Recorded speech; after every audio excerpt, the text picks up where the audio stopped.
a déplacé à droite en venant. Vous avez certainement vu Salim. C'est ça, oui. C'est ça. C'est ça qui nous a. Tout est vrai, ouais. La prochaine fois. De l'industrie, du service. Donc, ici, on est la nature de l'activité qui sont en train de développer.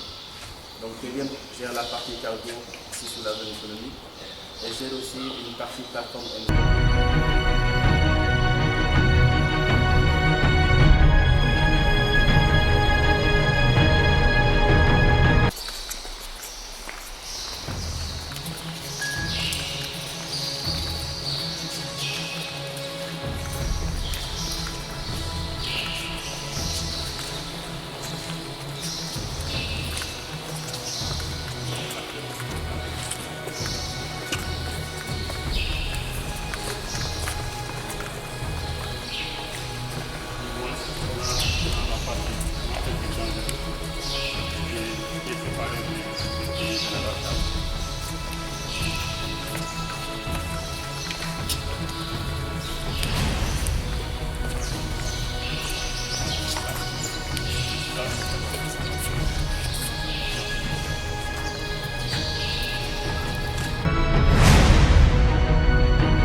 Déjà, il y a la distance. Côté trajet à partir de Dakar pour venir ici, il y a un long trajet à faire. Donc, si Telium Logistique est là, c'est pour faciliter aux clients, la clientèle la possibilité d'expédier sa marchandise sans problème. Et aussi, en tant qu'entrepôt sous douane, on fait de l'entreposage des colis, comme l'a si bien dit mon collègue Michel Gagne. On fait de l'entreposage des colis, matières dangereuses, des frigos, et aussi on fait à la fois l'export et l'import. Par exemple, quand on parle de l'import, c'est tout ce qui concerne les colis qui viennent de l'extérieur pour qu'ils soient acheminés vers le Sénégal. Donc, si le client il veut expédier son colis et qu'il y a des possibilités que la compagnie ne lui offre pas la possibilité d'expédier à temps son produit, donc il peut stocker en attendant qu'il récupère son colis chez son client. Par exemple, on peut dire que la Telium Logistique intervient pour faciliter au client la possibilité de faire, comment dirais-je, de stocker, aussi bien de faciliter l'entreposage de leurs marchandises. Avec aussi le projet Dièse, on peut dire que c'est des rentabilités côté économique. Parce que là, s'il y a des investisseurs qui sont à côté et qu'ils œuvrent sur des marchés, par exemple, ils doivent expédier des produits ou bien importer des produits, nous, on lui offre la possibilité de la facilitation côté import et export. Et sur ça, on est diversifié. À côté de l'entreposage, Telium Logistique offre aussi pour la location de bureaux à usage professionnel. Par exemple, s'il a des difficultés pour avoir un bureau ici à Diass, on peut lui offrir les commodités d'avoir un bureau et de se baser à Diass en même temps de travailler avec ses collaborateurs. Donc, en gros, nous sommes spécialisés dans l'import et l'export pour tout ce qui va dans le sens de l'entreposage. Pour l'import, comme je l'ai expliqué, il y a les différents types de produits qu'on stocke. Il y a de la matière dangereuse, il y a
Les commodités dont les industriels qui vont s'installer auront besoin. Donc aujourd'hui, on est sur la phase terrassement. Peut-être vous l'avez aperçu en venant. Donc l'objectif, c'est de livrer une plateforme terminée avec les normes en termes de compacité et de topographie conforme.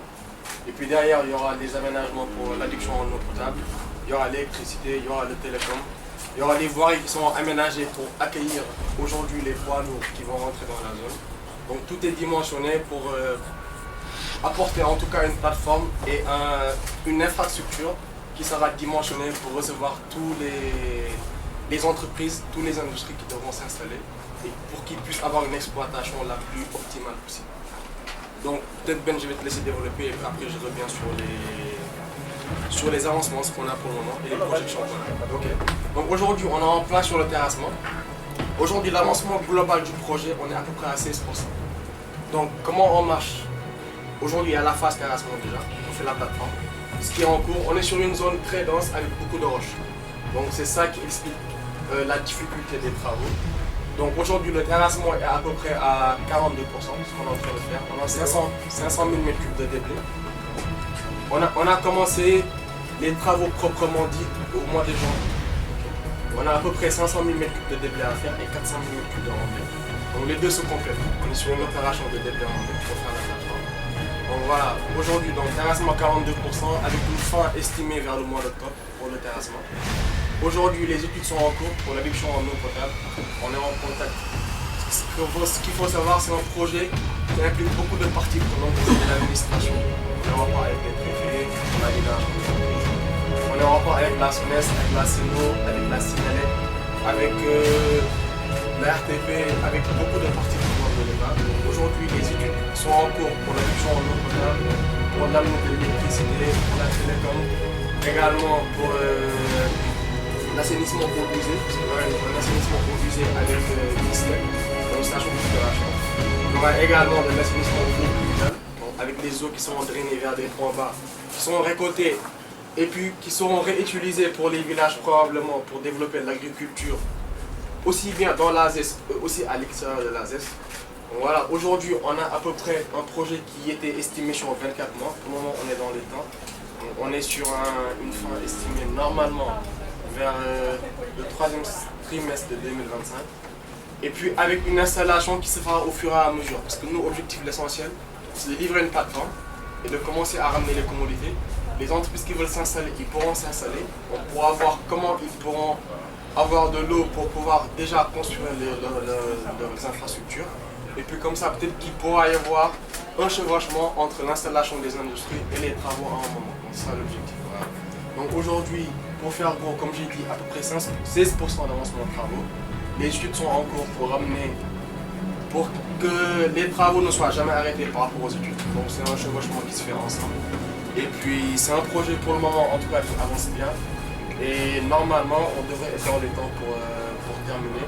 Et puis à la fin, il y aura également une partie bâtiment. On mettra en place un centre de service, en tout cas toutes les commodités qui vont permettre aux gens qui sont installés ici de ne pas devoir se déplacer pour faire des procédures administratives. Donc c'est un package qui sera là, il y aura la douane sur place, il y aura les sports-pompiers pour une partie sécuritaire en tout cas, il y aura les gendarmes, en tout cas il y aura tout un package aujourd'hui qui vont permettre aux installateurs de pouvoir travailler sans devoir forcément sortir de la zone pour s'occuper de papiers administratifs et de procédures administratives. Tout ça va être aujourd'hui c'est ça l'objectif, c'est de ce package-là.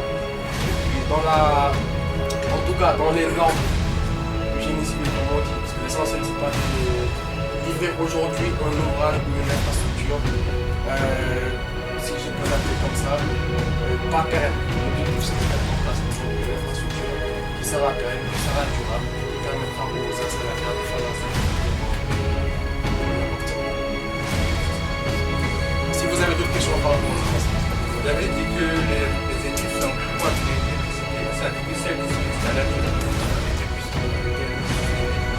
Aujourd'hui, sur le site, les soins est là, il n'y a pas de personnes qui sont installées. Aujourd'hui, nous, on est en train de parler avec la Sénélec pour les études travaux.